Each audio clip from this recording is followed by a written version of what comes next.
Systems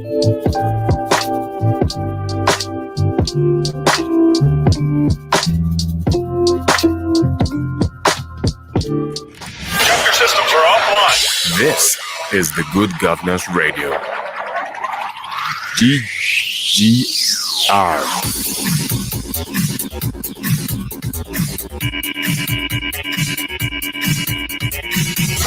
Stay with us.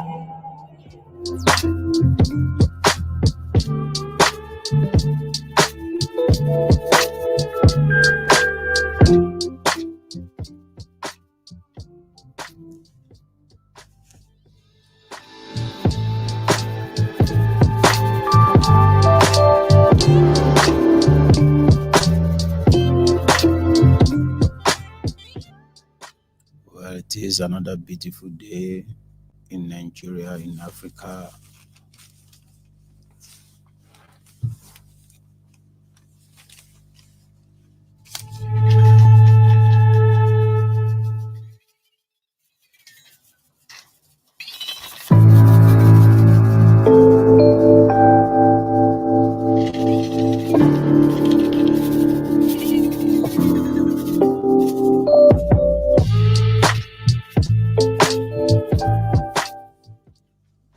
It is another beautiful day, though the country is mourning. We lost great leaders, and the president has asked the national flag to be half-mast. Federal Executive Council postponed. Many other things are on the ground. And enough was able to postpone a lot of things because of the mood the country is in now. We pray for that the repose of this departed soul rest in perfect peace. Amen. And I believe that the insecurity in this country, God will touch the hearts of those who are perpetrating this evil in our nation. You are listening to GGR Radio. Well, what will I say? All I need to say is the country is bleeding. We are here today. A lot of things is happening, and we believe nobody's happy in our nation. Welcome to another day where we need to talk how we can have a good governance in our nation. My good brother is with me here. He's also not happy. But what can he do? He just also believe in one nation, Nigeria. My name is Tony Ayodele. Welcome you to this broadcast today. And I have with me my good colleague. Should I say a brother? No. Let me call him a colleague because he's a red cap chief. And when you call a red cap chief a brother, a red cap chief that you do not add feather, not even single one to his coronation. That is a questionable testimony. Well, Ebele, welcome to the program. Thank you, Mr. Tony. Up until yesterday afternoon or midday, the Suleja axis of Niger State talking about Goraka local government was on fire because the youths said we no go agree, and they moved and blocked the Kaduna Abuja axis simply because 11 of their innocent citizens were whisked away by bandits. It's now a daily occurrence. It has become a ministry, a very bad ministry. That every day is either one kidnapping one village or one place or the other. And yet, people that wanted to fight this insurgent, they are still telling us that they are fighting the battle. Well, what else do you expect? Of course, we have been asked to be patient, respect the rule of law, avoid self-defense, and rely on the government, whose primary objective, mandate, and responsibility is to provide security to the citizenry. So that's what we are doing. We are law-abiding citizens. All right, let's go to the daily survey. Let's hear what the papers are having and trending in our nation today. Maybe you start with your Punch newspaper. Governors disagree as presidency backs Malami on open grazing ban. Talking about the headline on Punch. Governor's announcement on grazing is of questionable legality. That is presidency. System outdated. We have to stop grazing cows from Kwara Namoda to Lagos. That statement was attributed to Ondo State Governor Akere Dolu. Still on Punch, experts predict 11.5% lending rate as MPC ends meeting. Reps allege sabotage, grill officials, over $120 million abandoned port scanners. Indian strain, talking about the COVID-19 Indian variant. Federal government begins hunt for 90 isolation invaders on Wednesday. Federal government buys 22 years aircraft from Nigeria, releases 5 billion aviation bailout. Yes, that would be all for Punch. Now let's go to Vanguard. I think I'll start with another angle of their own story. They said Gambia Commission uncovers ex-president Jammeh's alleged crime. 9 Nigerians among victims. Insecurity. Reps bill propose scrapping NYSC. Military plane crashes. Losing officer has increased our problems. Buhari. Federal government waives tuition fee for free Africa students to relocate college. Federal government kickstart 2022 budget with Riot Act on IPPIS. That is on page 19 of Vanguard. Over 116 killed by herdsmen, militias in Benue Plateau in 2 days. You can get more details by going to Vanguard newspaper. Okay, let's move on to this day now. Still on the issue of open grazing, this day newspaper takes on the headline, pointing it out, Buhari queries legality of Southern governors' ban on open grazing. OK's ranching, revival of grazing reserves, take off in June. Atahiru's death has increased our problems, says the president. World Bank must COVID-19 vaccine production in Africa. OPS.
This is the Good Governance Radio.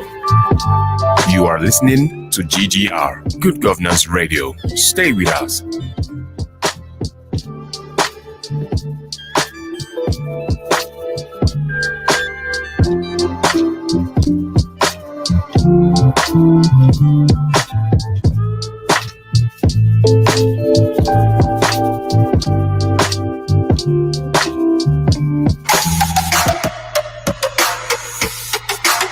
Good Governance Radio.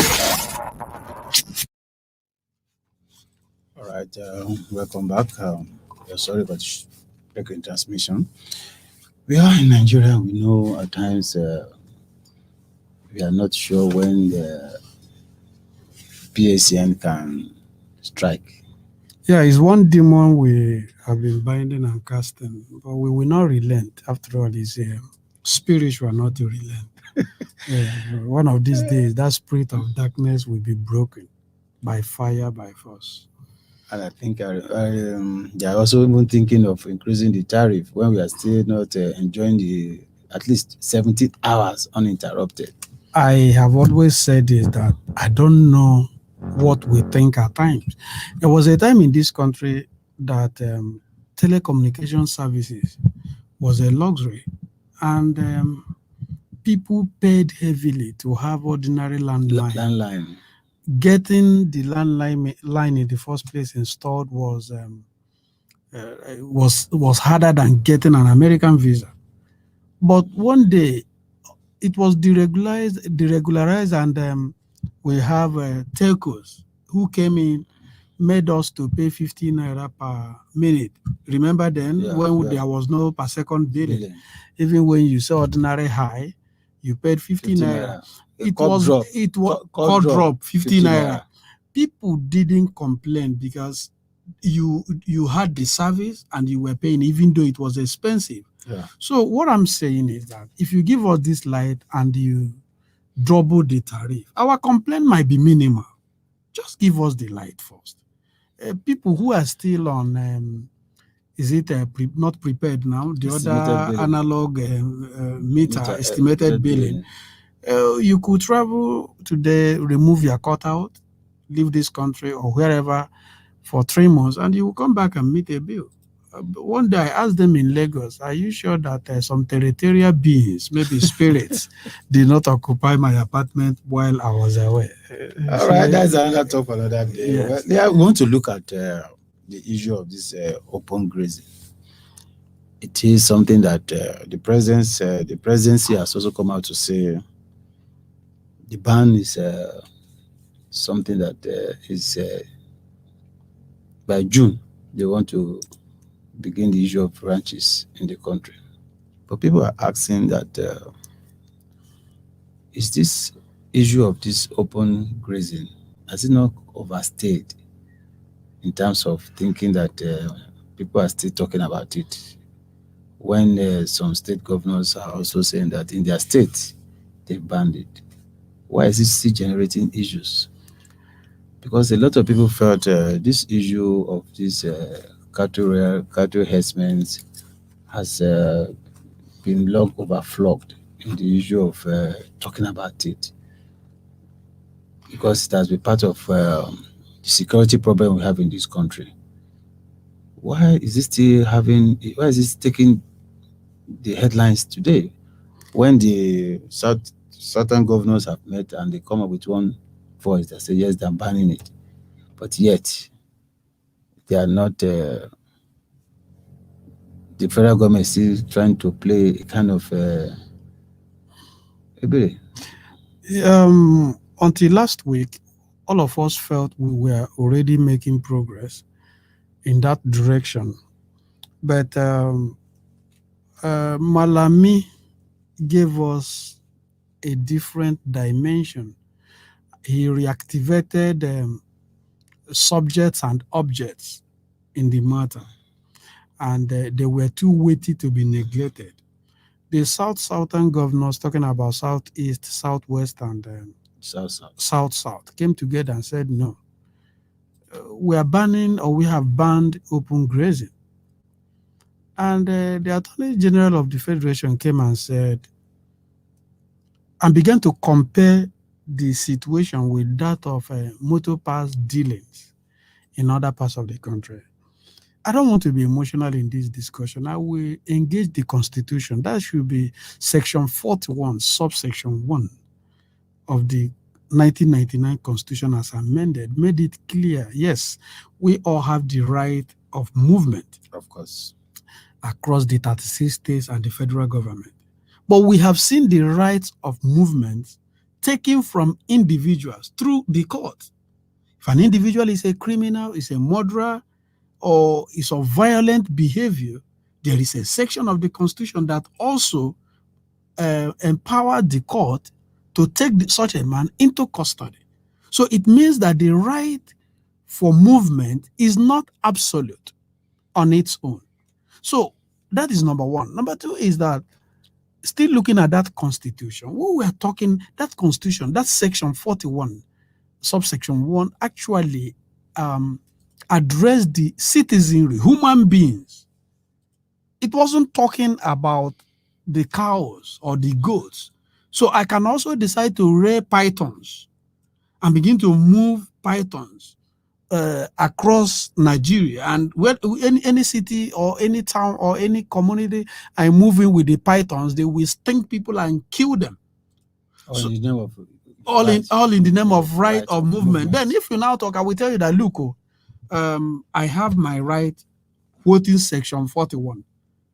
And somebody is saying, but your pythons are killing people. So I wasn't expecting, nobody was expecting that statement at all. No, don't let us mix it up. It wasn't the cow that are killing people. Yes. It's the people that are moving.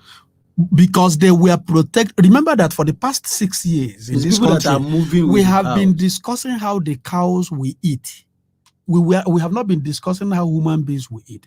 So this thing is still in defense of the cow. So they are not just killing because they want to kill. They are killing in defense of the cow. If they move the cows to your farm and you resist the consumption of your crops or the destruction of your crops by the cows, they will kill the farmer in defense of the cow.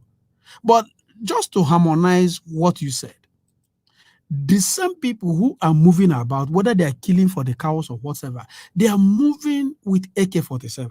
And the last time we checked, there is no individual other than law enforcement agents in Nigeria. Nobody is permitted to handle such dangerous weapons. And we have seen them freely moving about. Now, coming back to what the Attorney General said, let me tell him, at least I'm an Igbo man, no sentiments here, no tribalism. I have cousins who sell motor pass across the nation. I have brothers who do that. There is no state in any part of the country where an Igbo man will move in, knock at the door of the landlord, or impose his presence in a premises, set up a motor parts shop. It has never happened. He will look for a space suitable for his business. He will pay the landlord. He will pay the agency fee. He will pay the local government. He will pay the one they call business permit or whatever. He will pay the necessary tax, and he will set up his business, and he will continue to pay to generate income for the federal government.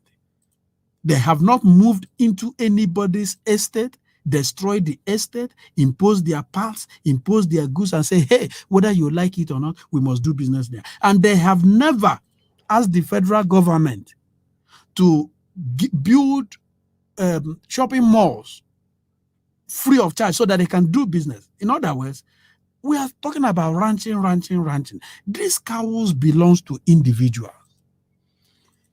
Who are the owners of these cows? Are we going to sponsor somebody's personal business? We made reference to the telcos when we started. MTN, Glo, 9Mobile, Airtel, and which other one now? They would get a space for their mast, pay, agree with the landlord, 5 years, 3 years. They will pay for the space.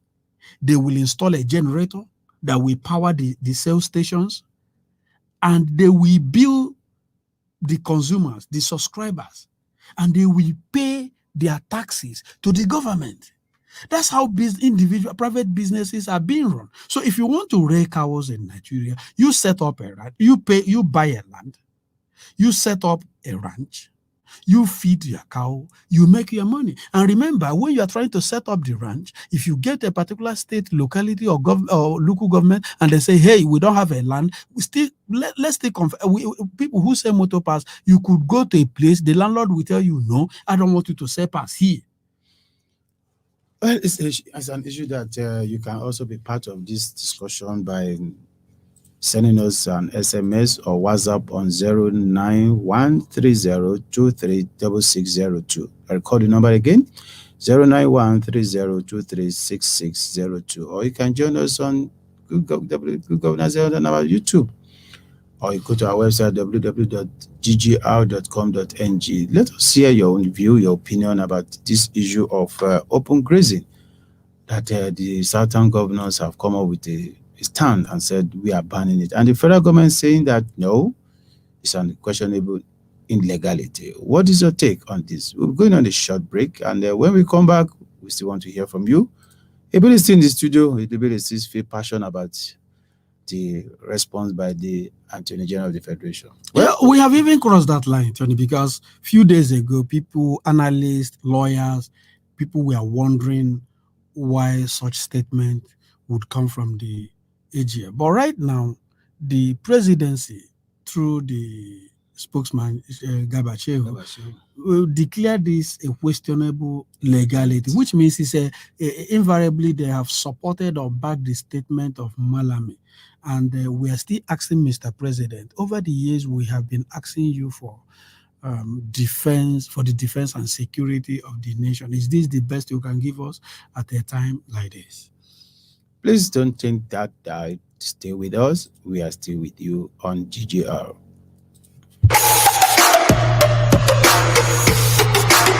Good Governance Radio.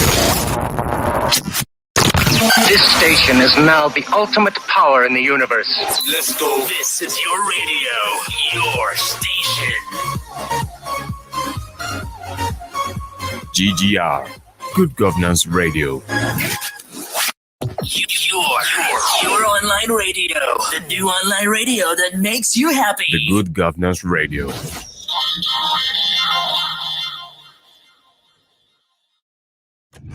Chapter systems are offline. This is the Good Governance Radio. GGR.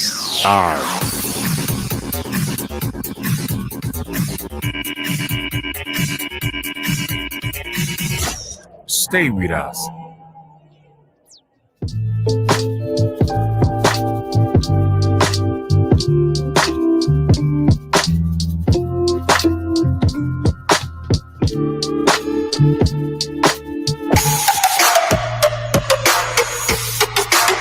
Good Governance Radio. Okay, moving on now, let's look at the insecurity situation here in another dimension. Reps bill proposes scrapping of NYSC. Tony, the National Youth Service Corps, like we have seen over the years, have been a subject of discussion. I remember a few years ago when the insecurity in the Northeast became quite unbearable. It has always been unbearable, but when there was a strategic target on these corpers, we have not forgotten how in 2011, how corpers were massacred in numbers for just participating in the general elections as ad hoc staff. Now, I remember that time some women, especially from the Southwest, stood their ground and said their children are not going. Yes, and then Nigeria supported them, but after that, we relaxed.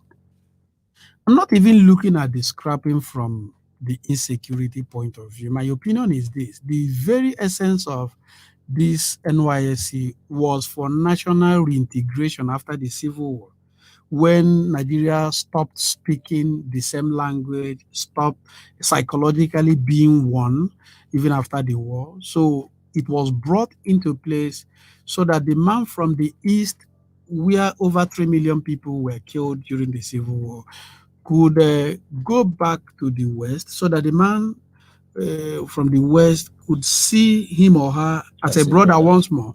So people from the North could be sent down to Southwest or Southeast. That was the very, very essence, which means if you looked at that structure from day one, it lacked the elements of empowerment.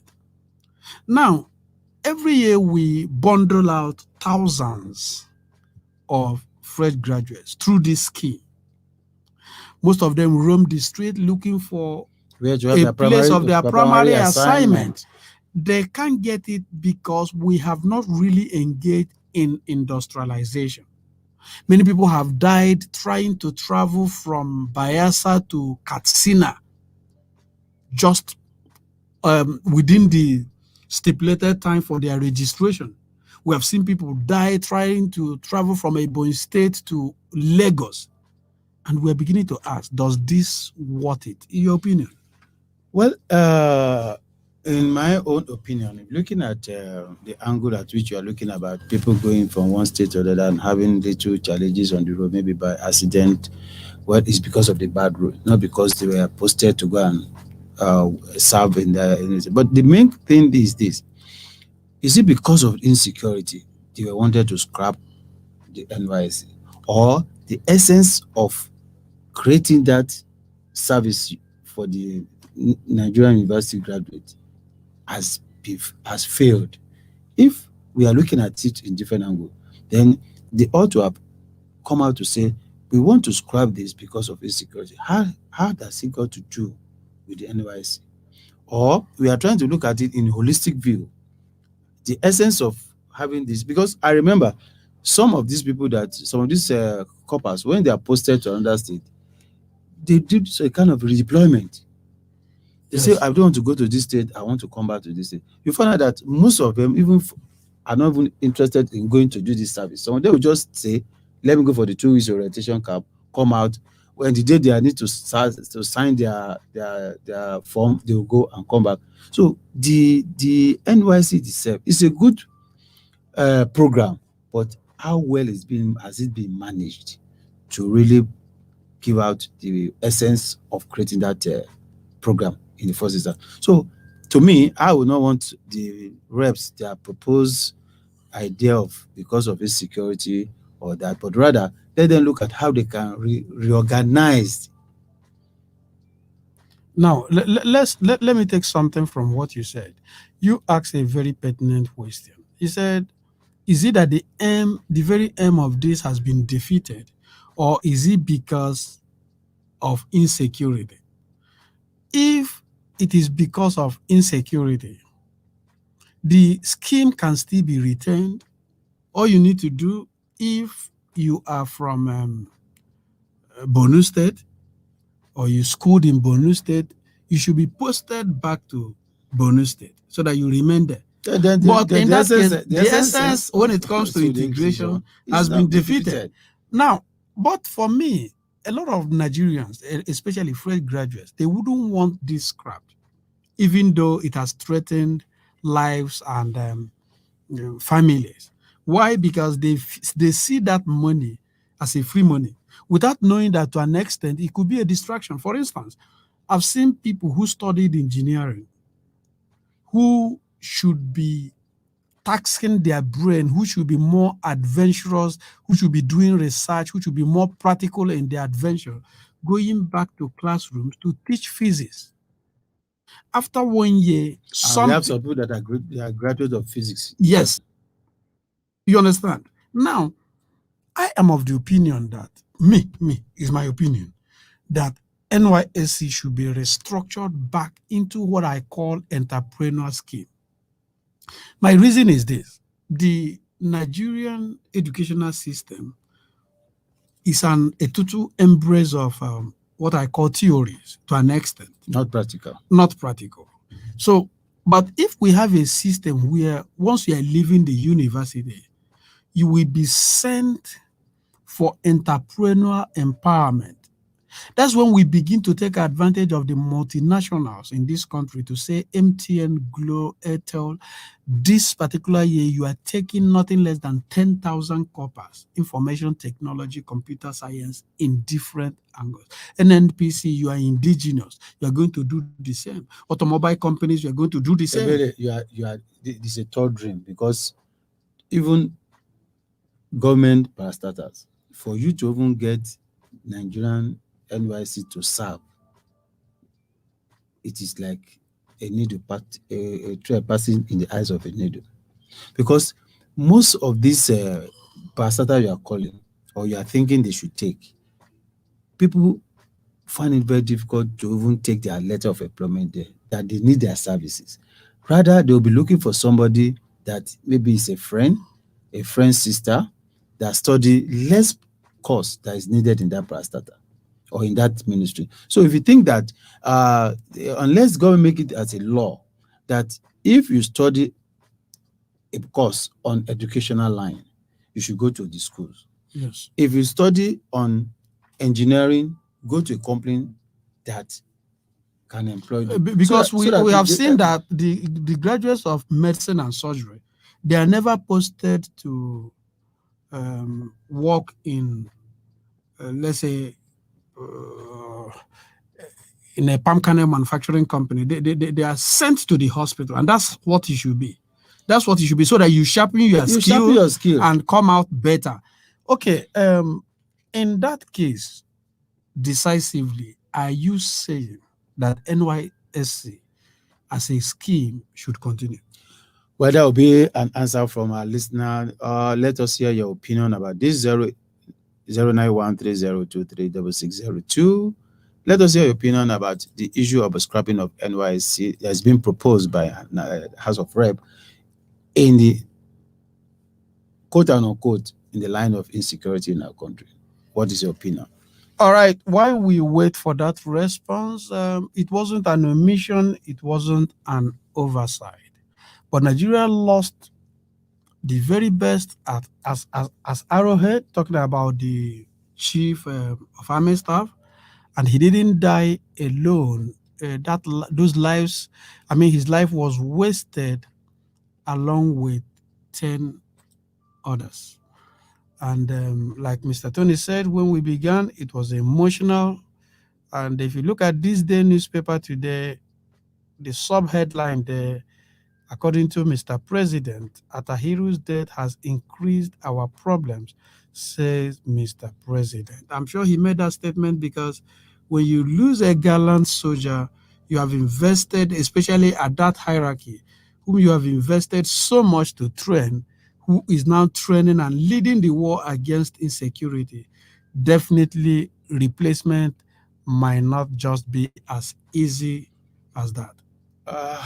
It's a fine, gentle soldier, all of them. But what can we say? Then, you see, but my take on this is within the space of February this year, we know how many casualties that we've experienced in our military mission. But the question is, are the aircraft, are they outdated? If not, how are they well services? How are they well managed? Because I was listening to one or two friends in aviation in Australia saying that aircraft, we have 3. They are new. That was just brought into the country. 3 of them, the one that crashed on Friday, they were new.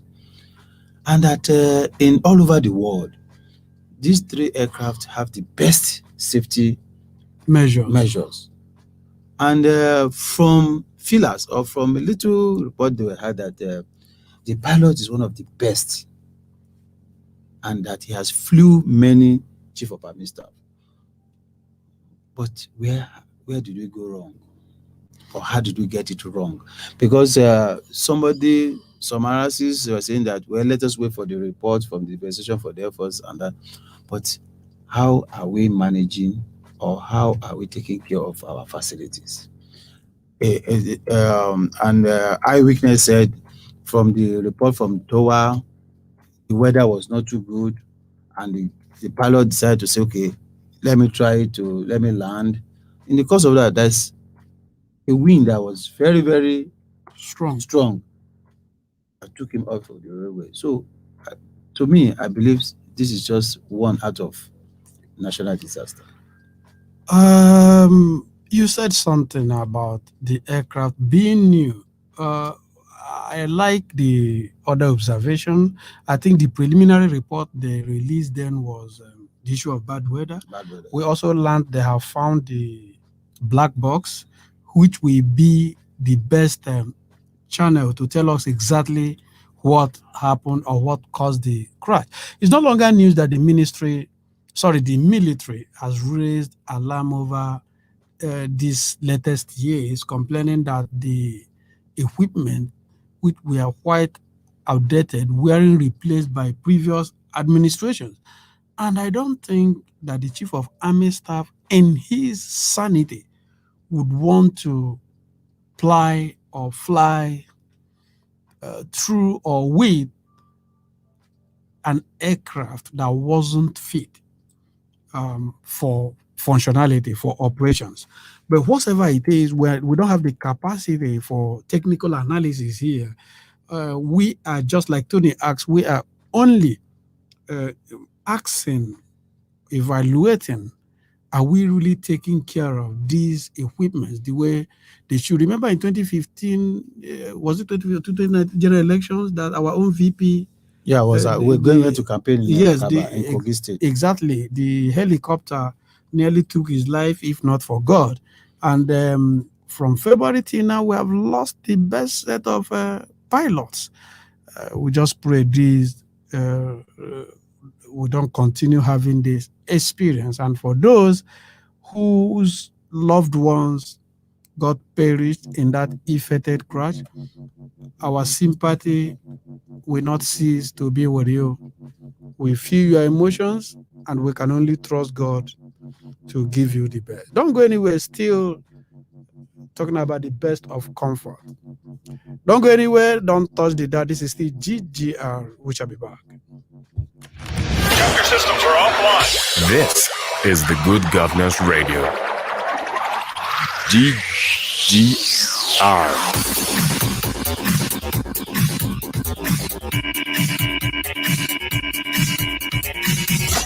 Stay with us.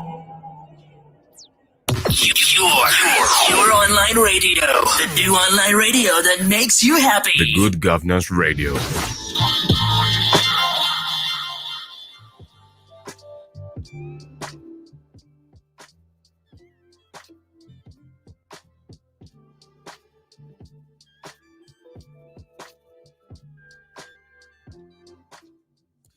Welcome back, still GGR, Good Governance Radio. Remember, you can always be part of this conversation through our platform direct website, ggr.com.ng, or through our YouTube transmitting platform, 09 Good Governance Radio, or direct message or WhatsApp conversation, 09130236602.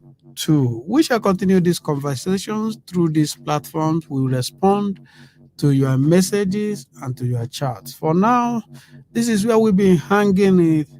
It's been a pleasure rolling here and touching those issues that affect our very existence. Mr. Tony is still very much around as we collectively tell you to be the best you can. Violence is never a gateway to peace, and no peace can stand in the atmosphere of violence. My name remains Ebere Chidera, and it has been with me, Mr.